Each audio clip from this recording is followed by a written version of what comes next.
seated.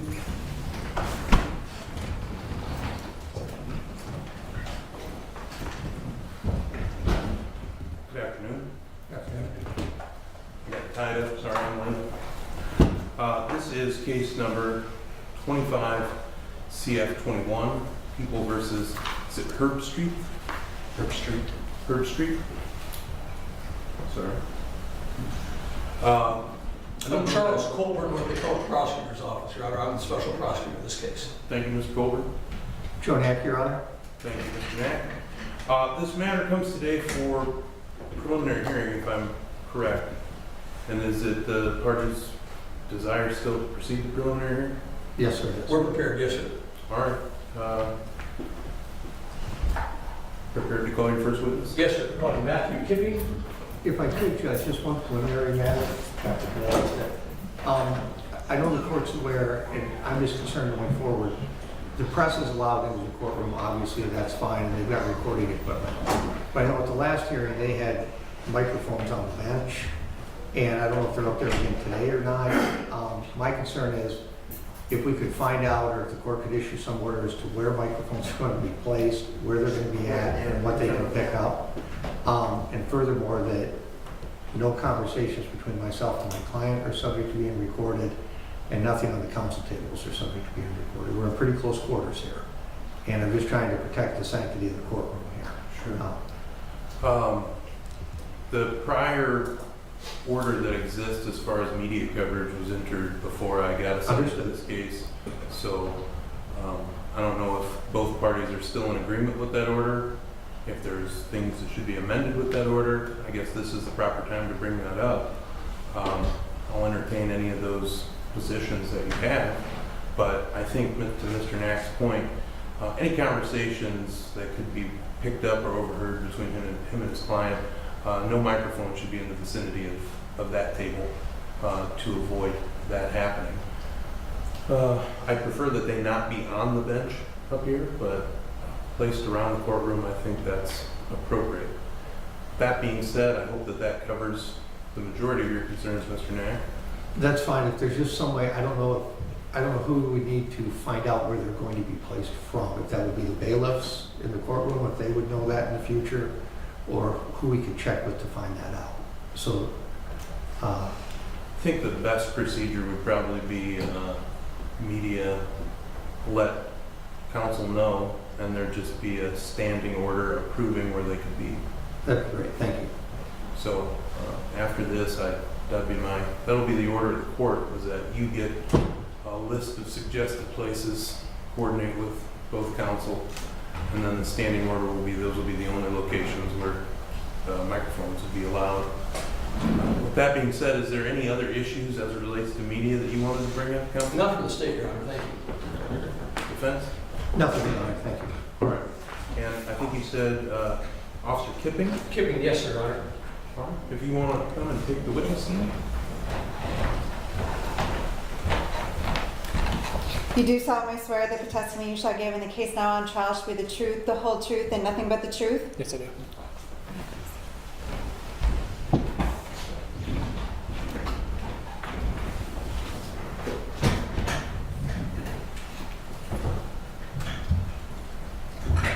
Whenever you're ready, counsel. Thank you, Your Honor. Good afternoon, sir.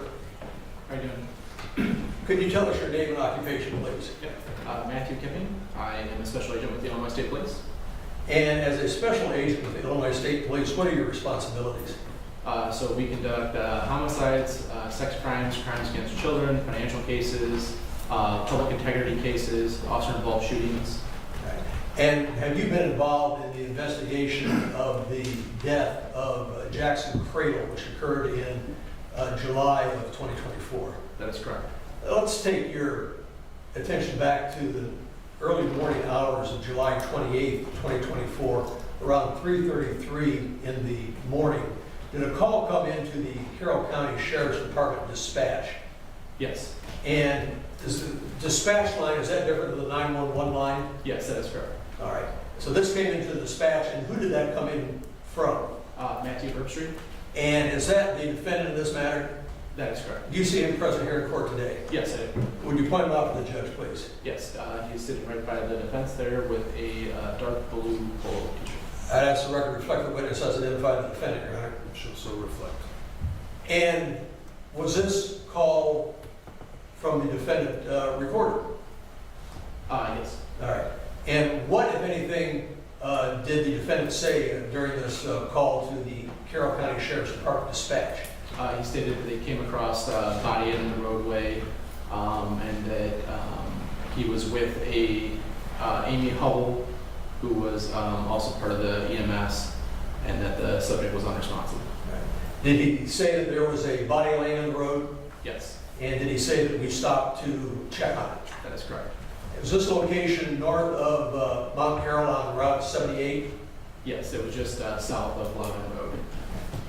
Did a local police officer respond to the scene at about 3:36 in the morning?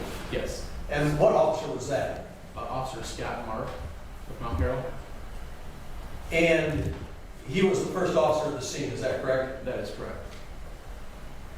And there have been some reports written by Officer Marth as to what occurred at the scene. Yes, Now, did Officer Marth have a body-worn camera? he did not. And was there any recording device on his vehicle? No. All right, so reports from Officer Marth come from the reports that he made, is that correct? That is correct. Now, did the Officer Marth allow the defendant to leave the scene before any other police officers arrived? Yes. Did Officer Marth ask the defendant if the defendant had struck the victim in this case? He did not. And did the defendant offer any information about whether or not he had struck the victim in this case? No, he did not. Did Officer Marth observe any signs of braking prior to whatever impact there was on the victim in this case? There were no signs of breaking. All right. Let's skip forward to for about a half hour to 4:03 in the morning. Is there some information that you have as to what the defendant's activities were at 4:03 in the morning? Yes, he took his truck to the car wash in Savannah. Okay, is this the same truck that was at the scene of the fatality of Jackson Kradle? Yes. And are there recordings, video recordings of the defendant at the car wash? Yes. This is 4:03, about a half hour after he called the police, is that correct? Correct. What do you see on the video that the defendant is doing at the Savannah car wash? When you see him on video pulling in, he immediately grabs coins and starts putting them in to operate the power washer. Once he grabs the power washer, he immediately goes to the front of the vehicle and starts spraying it down, and then lies prone and is spraying underneath the carriage of his truck as well. Giving a special attention to the underneath of the vehicle. Correct. About 2 hours later that morning, at 6:41 a.m., does the defendant write a written statement? Well, let me go back for a minute. Is the defendant at that time employed by the Carroll County Sheriff's Department? Yes, he is. And what was his occupation at that time? He was the deputy for the Carroll County Sheriff's Office. All right, and the Carroll County Sheriff's name is what, sir? The Carroll County Sheriff? Yes, sir. Ryan Fleming. All right. At 6:41 in the morning, did the defendant give a written statement that was then passed to Sheriff Kepping? Sheriff Fleming, yes. Sheriff Kepping? Yep. All right. And in that written statement, did the defendant write in his handwriting, quote, "I went around it and then came back and realized it was a body"? Correct. At 1:44 in the afternoon of that same day, July 28th, did the defendant speak with Illinois State police officers? Yes. And at that time, did he tell officers that he saw an object in the right lane and, quote, "I recall trying to get over and I thought I did," end quote? Correct. At 5 p.m. on that same date, July 28th, 2024, did Illinois State Police Officer Jeff Thew, T-H-E-W, come to the location of the defendant's pickup truck? Yes. What kind of pickup truck was this anyway? I can't recall at the moment. I believe it was a Dodge Ram. Not really, all right. And what is Trooper Thu's role with the Illinois State Police? He's with our crime scene. All right. And did he do something then with the pickup truck that the defendant was driving that was at the scene of the fatality?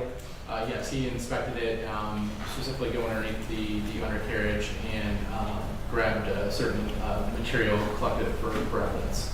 Did Investigator Thu observe any front damage to the Dodge Ram? No. All right.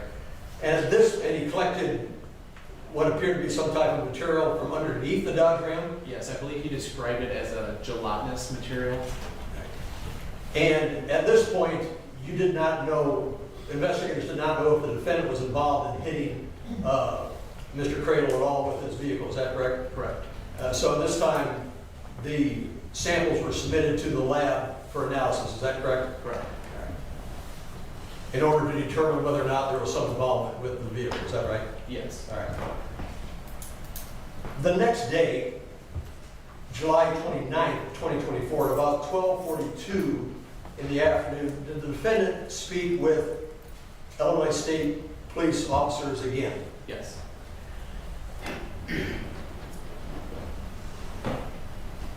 And at that time, did he detail for the officers what his history had been that earlier day and a half with regard to drinking alcohol?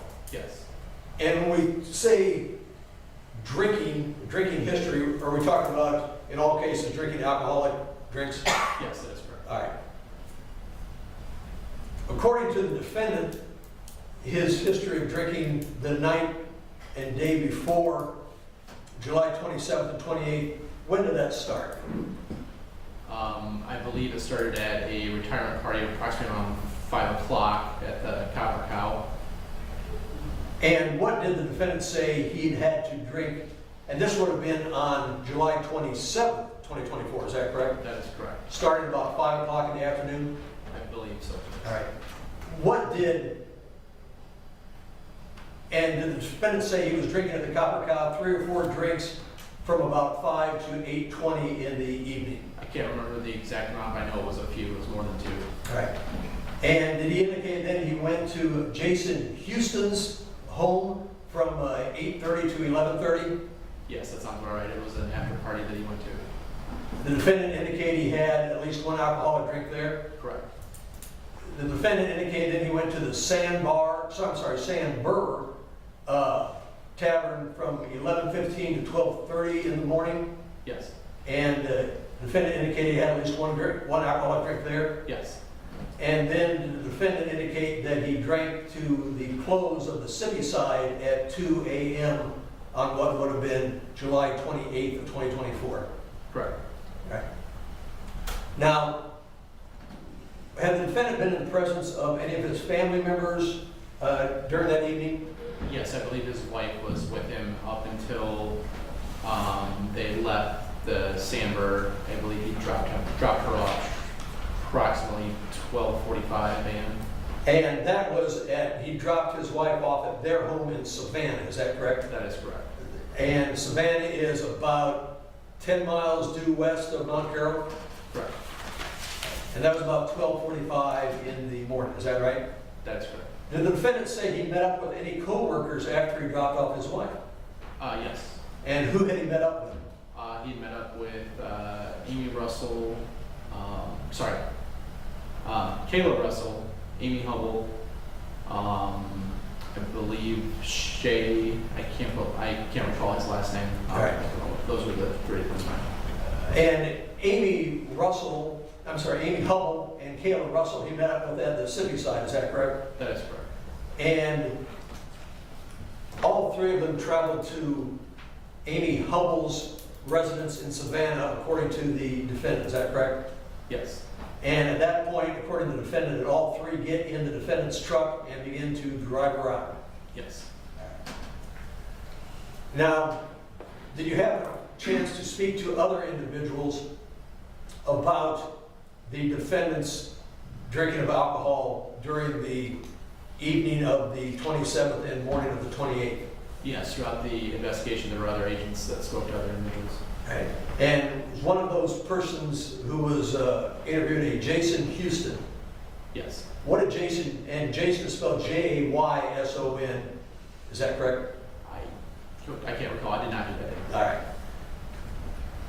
And did Mr. Houston indicate any drinking of alcohol by the defendant that he, Mr. Houston, observed? Yes, What did he say he saw? I believe he saw him at least consume one drink, and also he appeared to be carrying some type of bottle with him around. Right. Did Mr. Houston indicate he saw the defendant with a vodka and Red Bull that he was drinking at the Copper Cow? Yes, And then everyone went to Mr. Houston's home for further drinking, is that correct? yes, for an after party. Right. And at that time, did Mr. Houston indicate that he saw the defendant with a half gallon of tequila and margarita mix? I can't recall if that was Mr. Houston or if that was Cindy Sisler who stated that, but one of the two did state that in a report. All right. And was a Cindy Sisler also interviewed?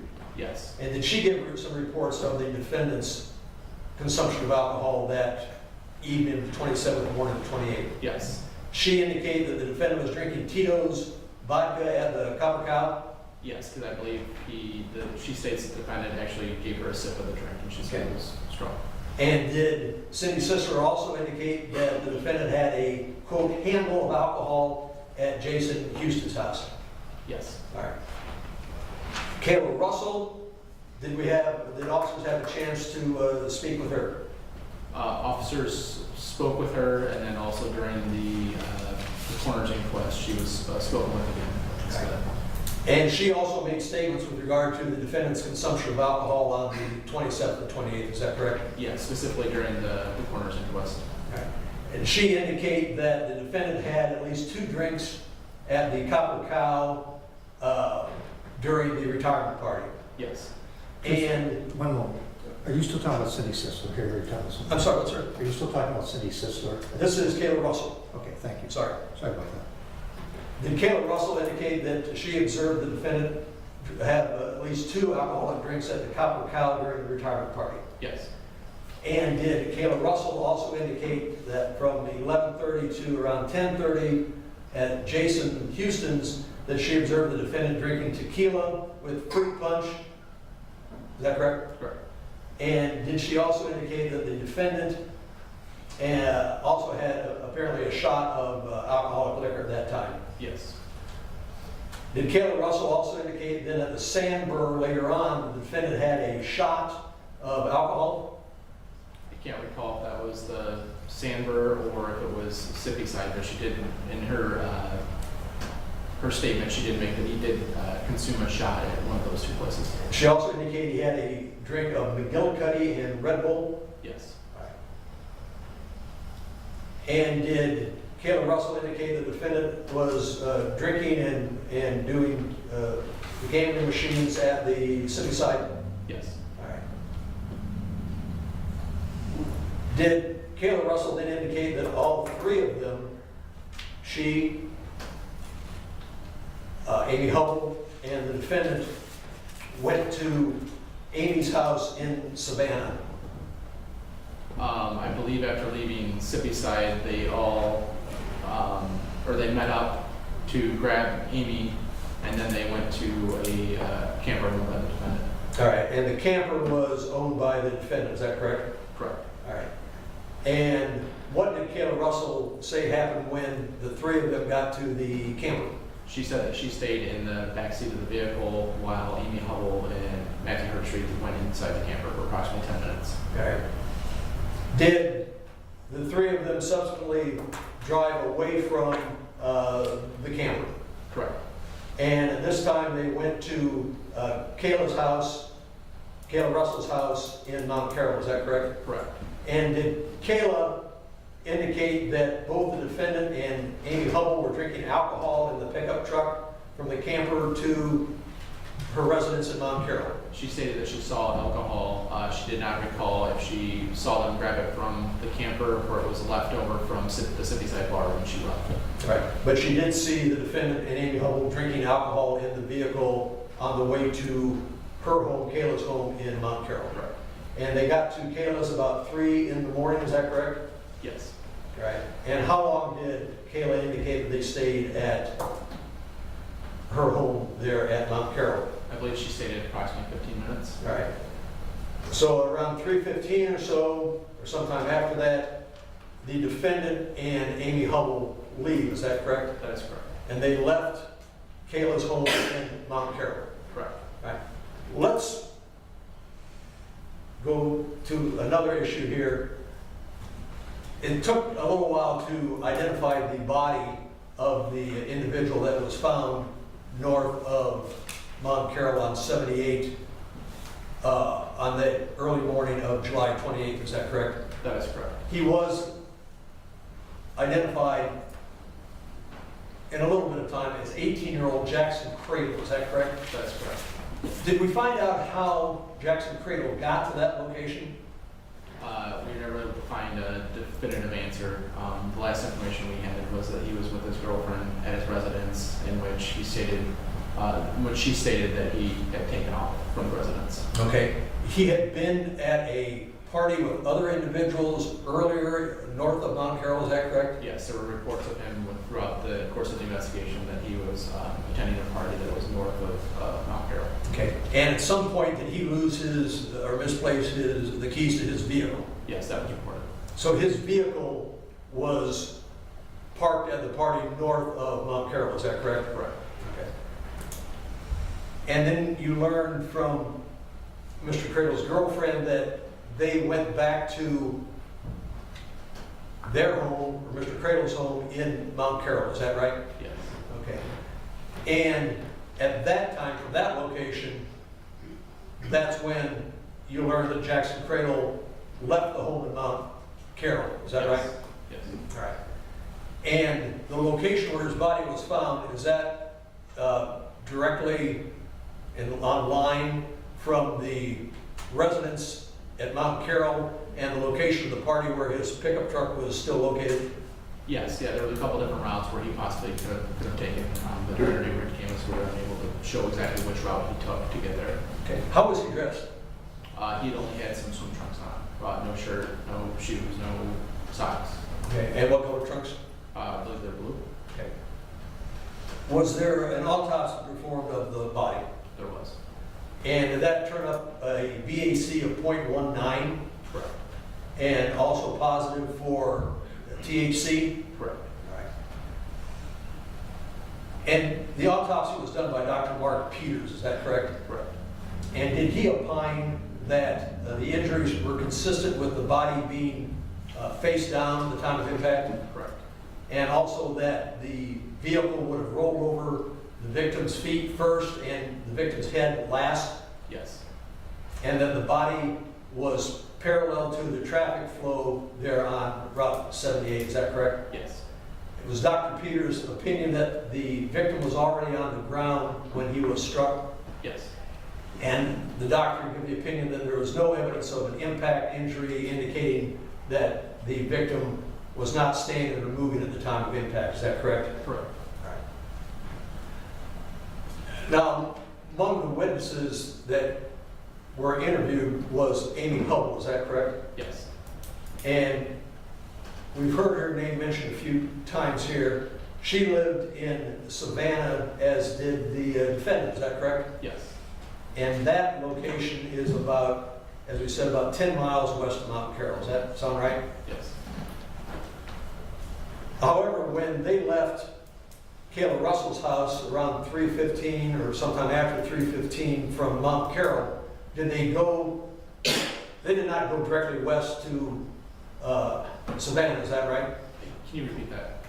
When Amy Hubble and the defendant left Kayla's residence at around sometime after 3:15, they did not drive west to Savannah, correct? No, they got on Illinois 78 traveling north, and I believe during the course of the interview, they one of them had stated that they were going to take the one-way road back home through Elizabeth. Through Elizabeth, and that would have been about 40 miles? I don't know offhand. Okay. But in other words, they weren't calling it a night at 3:15 when they dropped off Kayla Russell, correct? They were not taking the most direct route, that is fact. Right. Was she in the passenger seat when they came upon Jackson Kradle? Yes. Did she indicate what was going on inside the vehicle at the time that they came upon the body? I believe she stated that they were listening to music and having, that she was tired as well. She said whether she was paying attention to what was going on in front of the vehicle? No, Did she say, or she did not know? she didn't. She was not paying attention, or she didn't say? She was not paying attention. All right, thank you. She indicated she was still drinking alcohol at that time? I do not recall. All right. And she said that Mr. Herpstreith swerved around the body, is that correct? Correct. All right.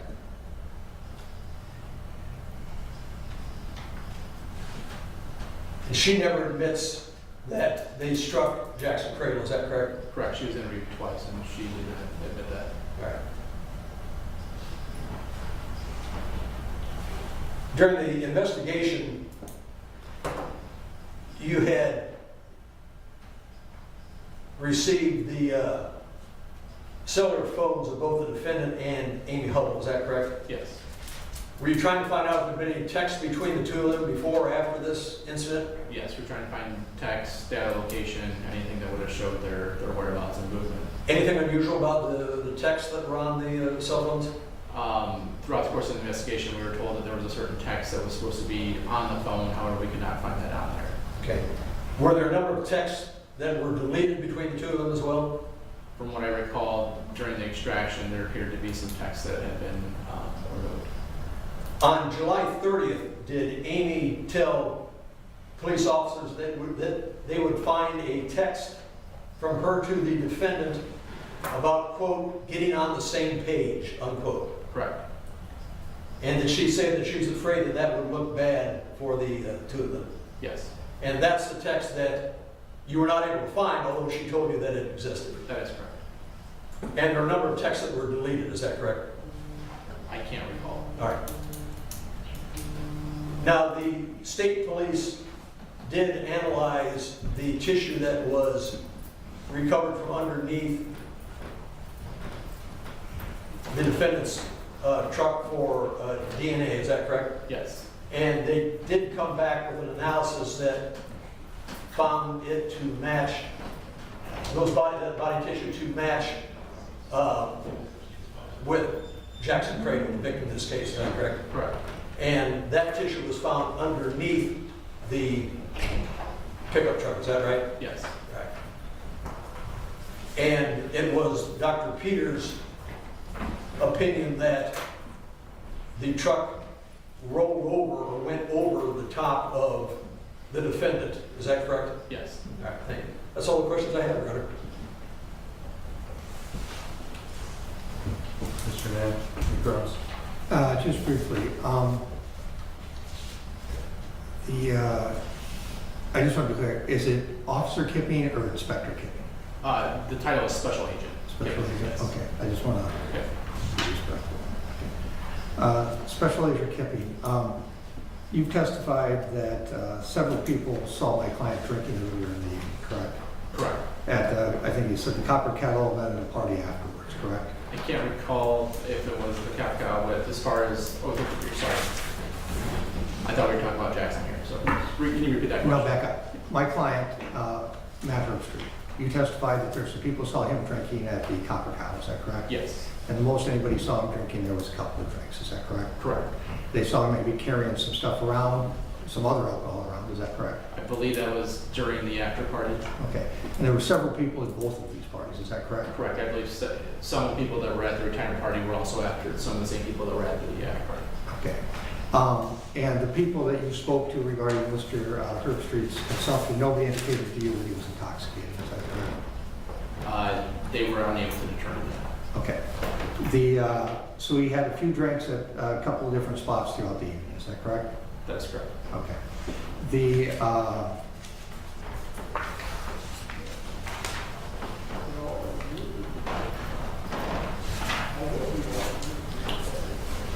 Mr. Kradle, who was found in the road, I just want to be clear, you said that he was laying in the road, is that correct? According to Dr. Peters in the crime scene, the way from the autopsy, he believed that Jackson would have been laying face down in the roadway.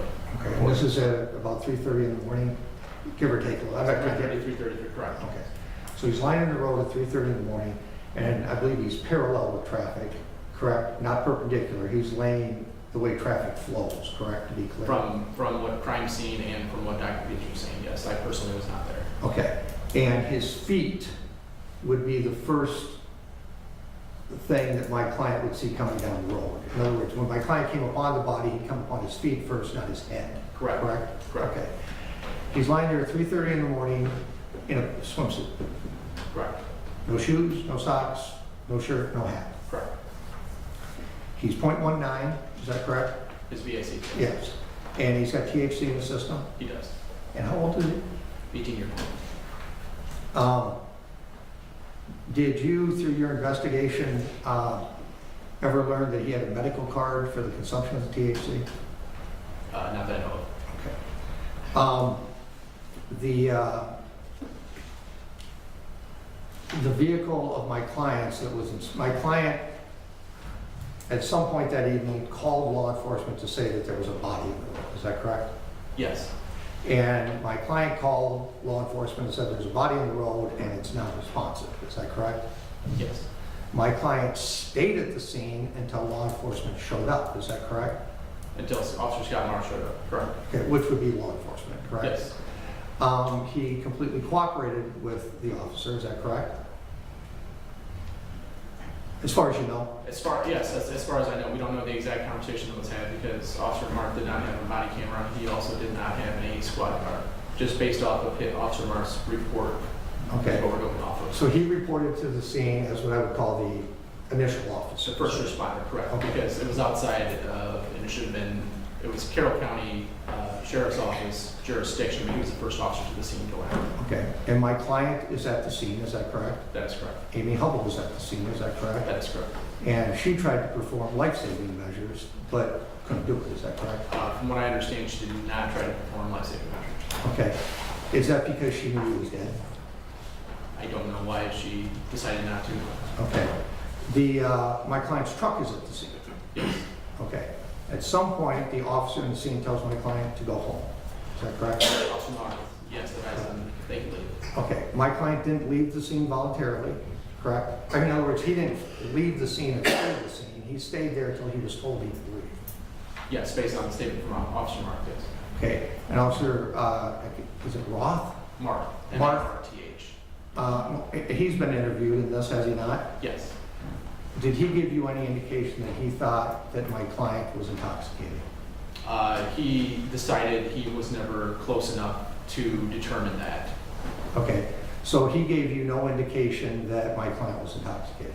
Correct. Did he say he spoke to my client?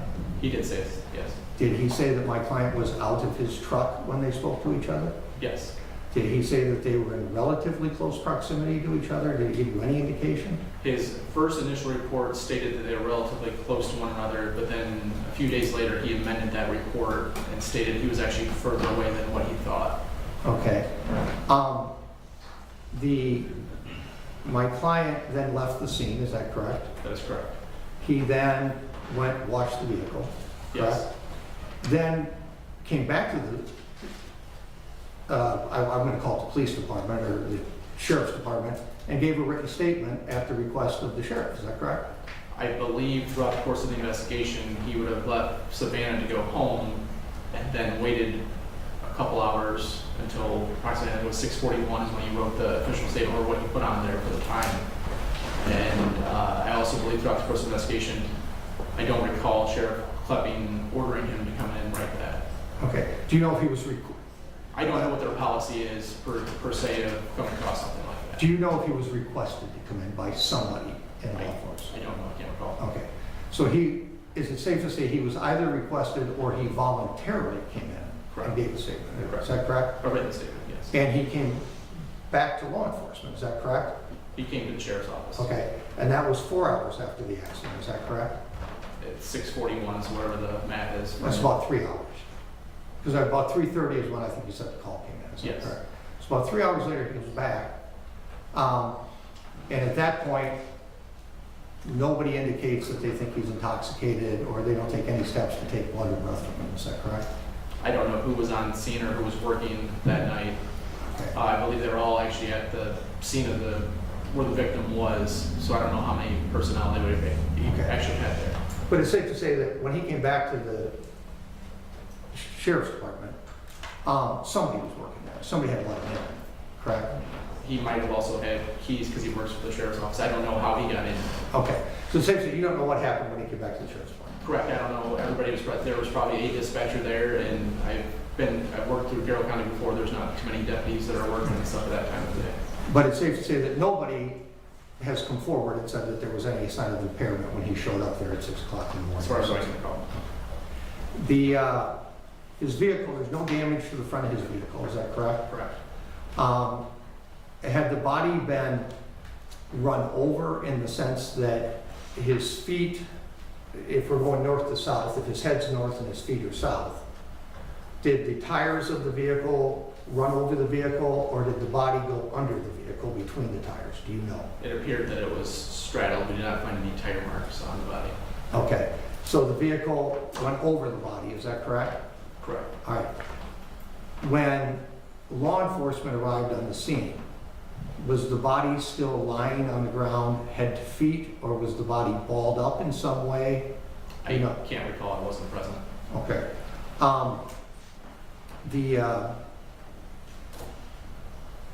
Do you know, was there body material on the road? There was reports of other body material, yes. Looking at some of the crime scene photos, I believe they had marked out through the markers of some body debris. Okay, so there was blood on the road, is that correct? I can't recall. It also was raining that night too. That's just going off of me looking at the photos. I physically was not there. Okay, so there was some body material on the road. Yes.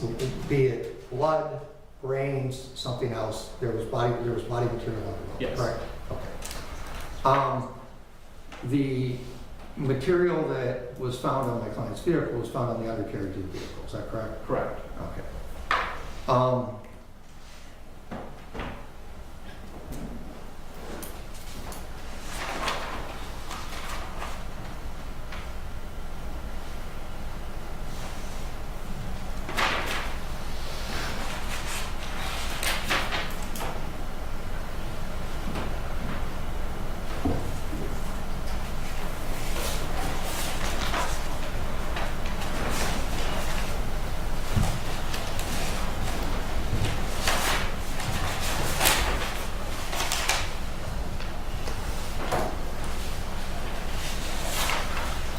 All right, just take a moment, Judge.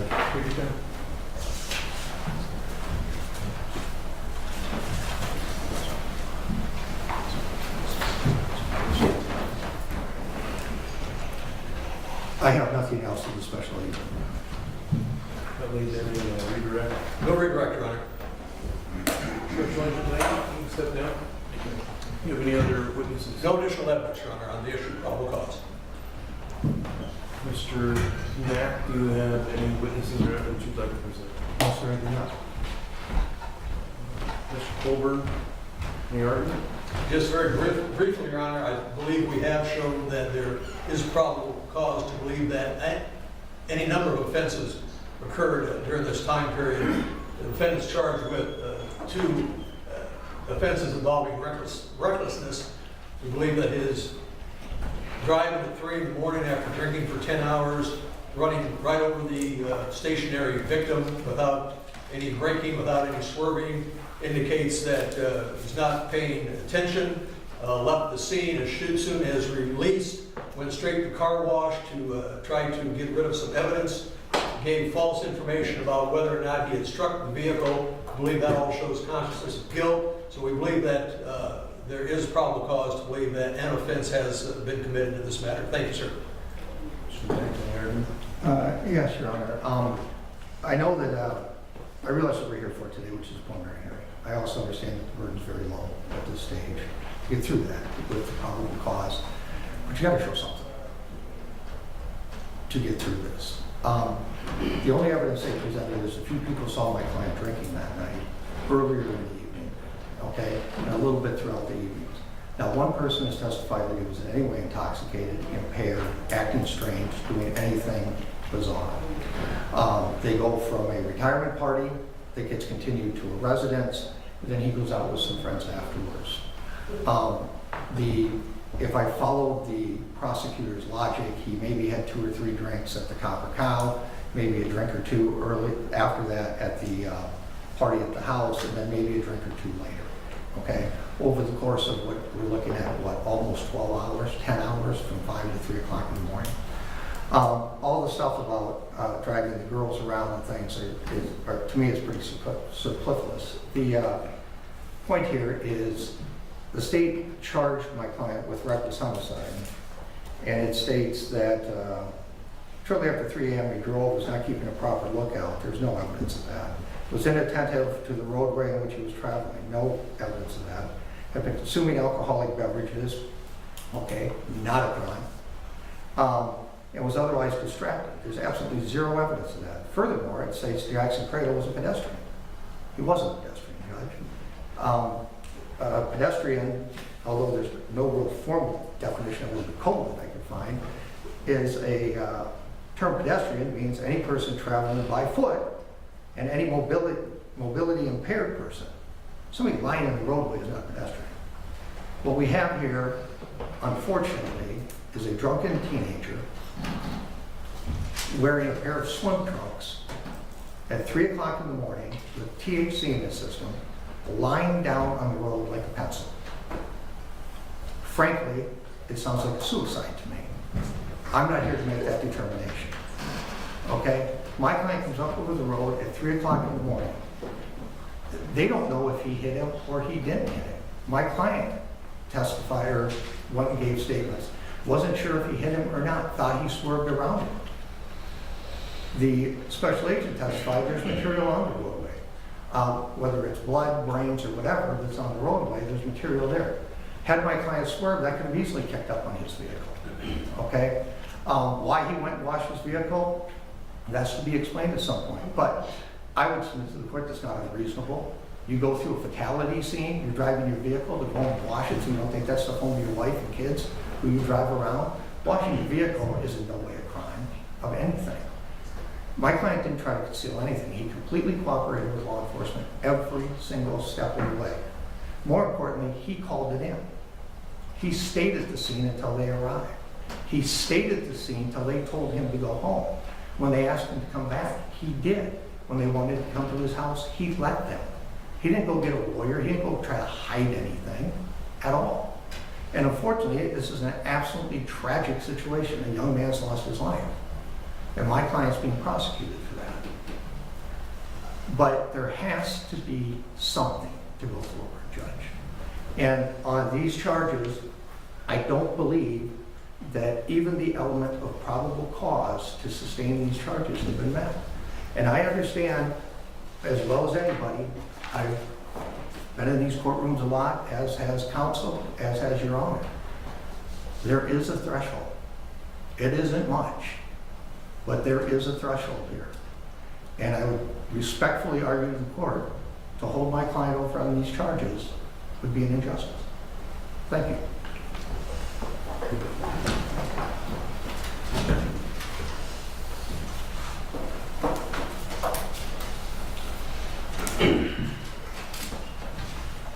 Hearing evidence of testimony of Special Agent Clipping, looking at everything here, it is a low burden at this point in time.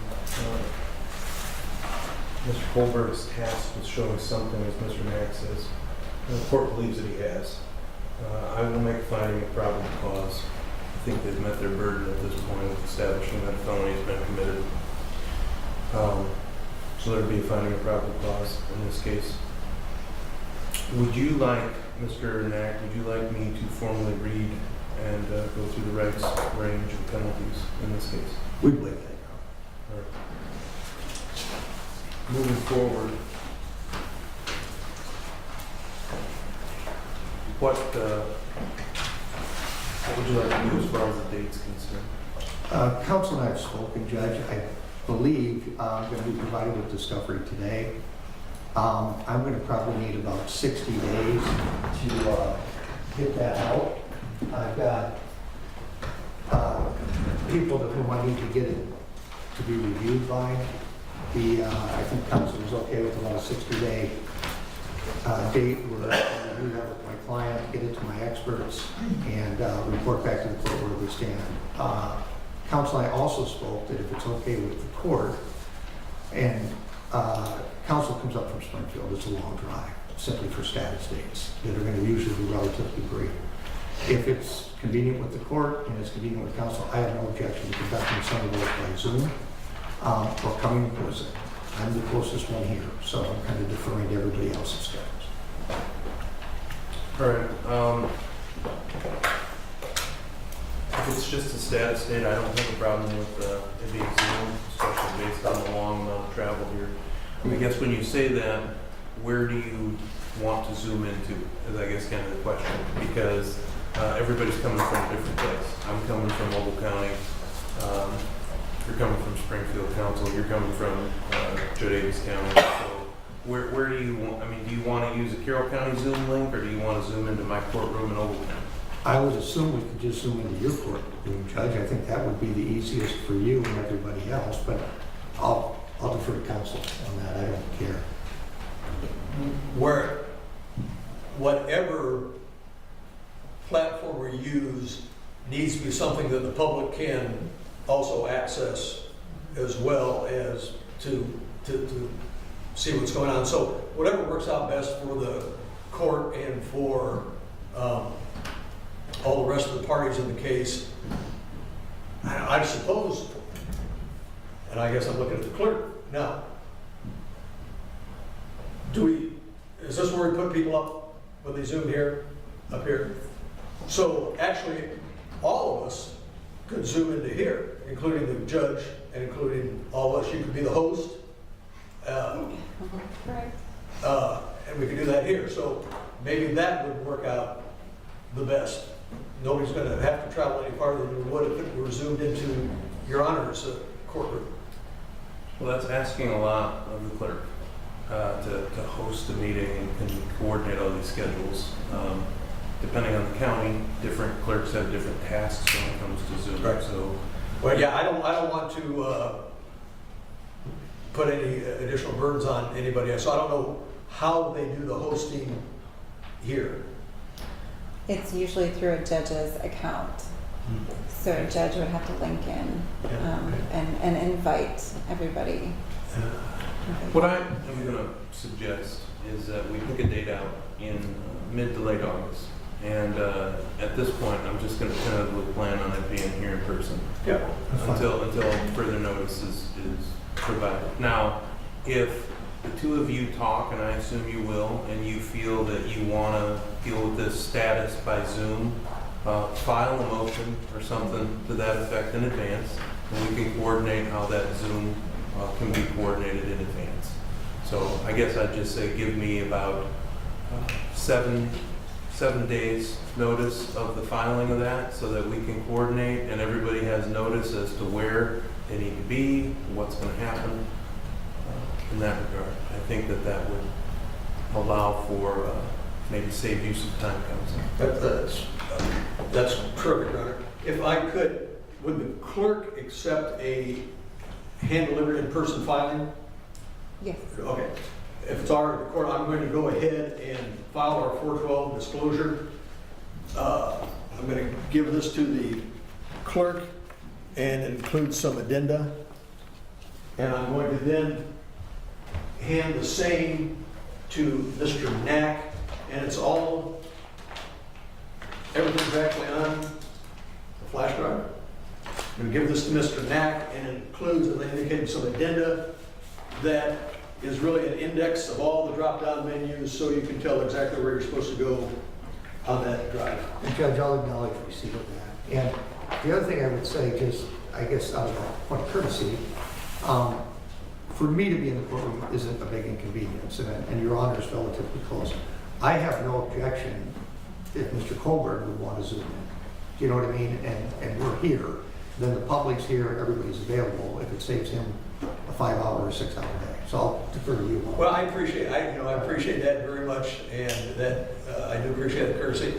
However, I'm in this area quite a bit. I was just in Whiteside and Knoxville earlier than this, so in all likelihood, if we pick an afternoon, we'll endeavor to find something else in the neighborhood to appear on as well. So if we're looking for an August date, and if we're looking, I think maybe everybody had indicated Fridays were good because we know these courtrooms are going to be empty on Fridays.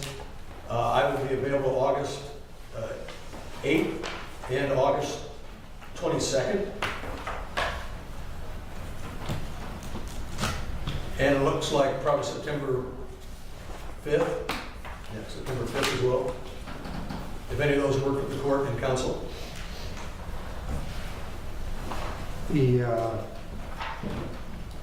Actually, August 8th at 1:15, I'm down here on a couple of other matters before Judge Brinkmeyer that will probably be relatively brief. If we set this a little bit later on that day, if that works for everybody. Otherwise, I could probably make the other dates work too.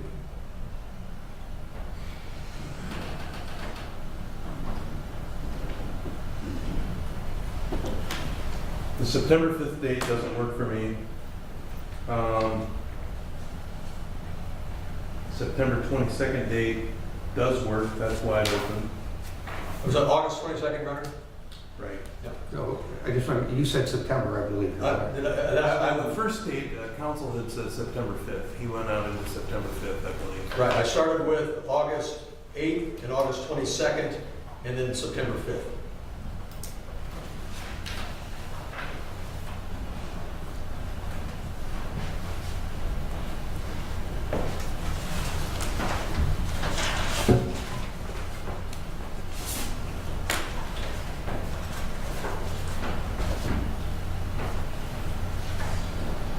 I could make, as long as we set this at about 3 o'clock, I could make either the 8th or the 22nd. Well, the 22nd, I've got the day, but I got to be in Galena by 3. I've got something there. So if we could use 3 o'clock on the 8th, Judge, that ought to work. Is 3 o'clock an okay time? Everybody, I guess I should answer. Yes, sir.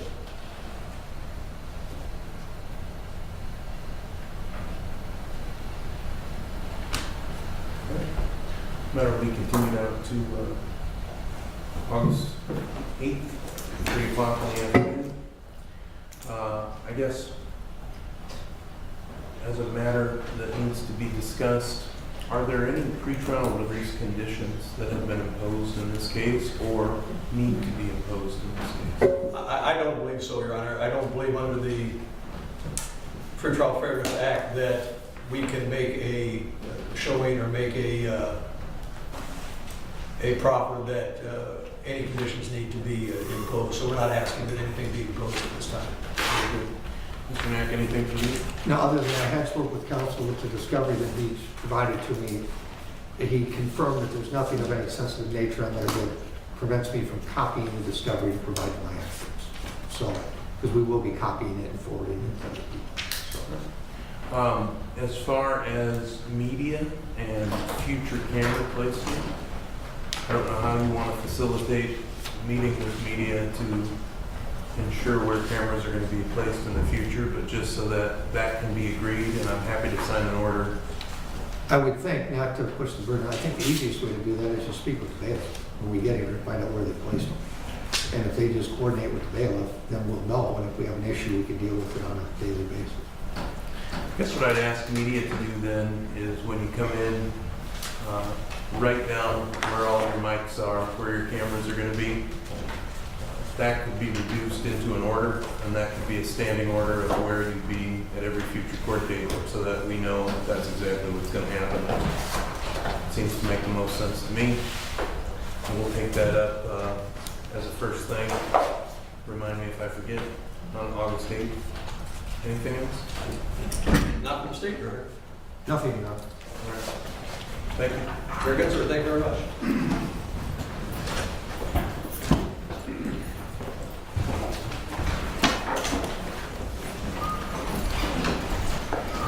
Just to let you know, the sheriff and our street made a decision earlier about having them get the backhoe in the corner and so that would have to be a complete adjustment. But that's where they're at. That's what we decided to put them, the original order. So based on what they're But I think I should have a pretty good. By the way, it's too bad we can't see you more often for other things like this. We used to see you once in a while. Thank you, Judge.